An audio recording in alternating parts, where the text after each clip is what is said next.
اس نے قبیلے کے اندر آ کے اعلان کیا آج کے بعد جو بچی اس دنیا میں آئے گی میرے قبیلے میں اسے زندہ درگور کر دیا جائے گا، اسے زندگی کا حق اسے چھین لیا جائے گا، اسے زندہ رہنے کی اجازت، وہاں سے یہ رسم چلنا شروع ہوئی۔ اور پھر اس رسم کی لپیٹ میں مختلف قبیلے آتے چلے گئے، مختلف علاقے آتے چلے گئے، اور یہاں تک کیفیت ہو گئی کہ کسی بھی گھر میں پھر بچی آتی تو اسے جینے کا حق اسے زندہ درگور کر دیا جاتا تھا۔ کیوں کہ یہ ایک ایسا ناسور ہے۔ اب لڑکوں کو زندہ کیوں رکھتے تھے؟ لڑکوں کو زندہ اس لیے رکھتے تھے کہ انہیں وہ اپنا بازو سمجھتے تھے، وہ لڑکے لڑائیوں میں جاتے ان کے لیے مال غنیمت لے کے آتے، جب ان کی دشمن کے ساتھ جنگ ہوتی بیٹا باپ کے ساتھ کھڑا ہوتا۔ اب بچیاں کیا کرتی؟ اس لیے وہ کہتے ہیں یہ بچی ایک ایسی چیز ہے جو ہمارے لیے کسی بھی طور پہ ہمارے رسم و رواج کے اندر ہماری کسی جگہ کے اوپر ہمارے لیے فائدے مند نہیں ہے، اس لیے اسے زندہ درگور کر دیا جائے۔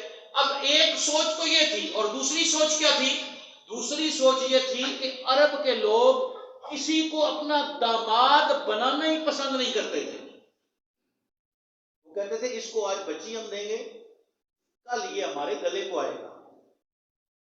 آج ہمارے معاشرے میں بھی ایسے مثالیں ملتی ہیں کہ اگر کسی کے اوپر کوئی نیکی کر دے نا اور اسے اپنی بچی کا رشتہ دے دے تو پھر اس بچی والوں کے گھر کے ناک میں دم کر دیا جاتا ہے، طرح طرح سے ستانا، طرح طرح سے اور وہ اسی لیے وہ کہتے تھے کہ نہیں ہم نے کسی کو اپنا داماد نہیں بنانا۔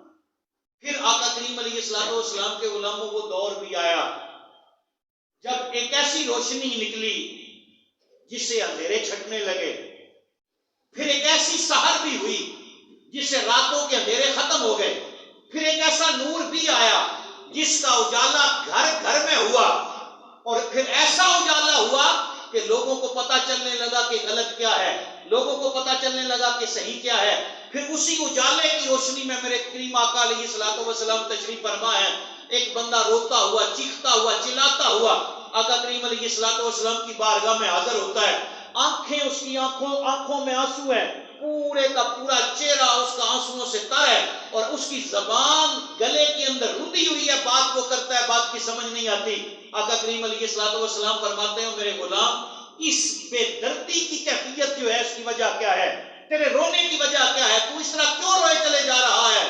اس نے عرض کیا یا رسول اللہ صلی اللہ علیہ